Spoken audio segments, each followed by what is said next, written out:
Walang kawala ang isang provincial most wanted person na may kaugnay sa kasong statutory rape sa isinagawang operasyon ng San Mateo Municipal Police Station.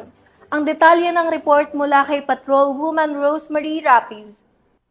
Gumpay na aresto ng mga tauhan ng San Mateo Municipal Police Station ang isang provincial level most wanted person kahapon sa Barangay Gitnang Bayan 1, San Mateo, Rizal.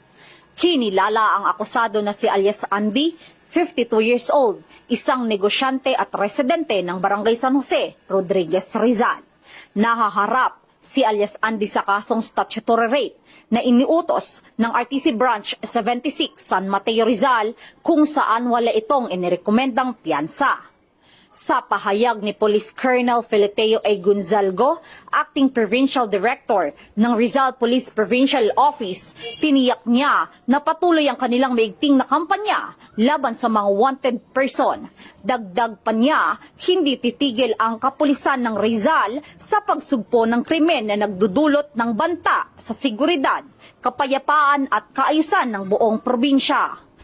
Mula dito sa Calabarzon, ako po ang inyong PNN correspondent, Patrolwoman Rosemary Rapiz, alagad ng batas, tagataguyod ng Balitang Pulis.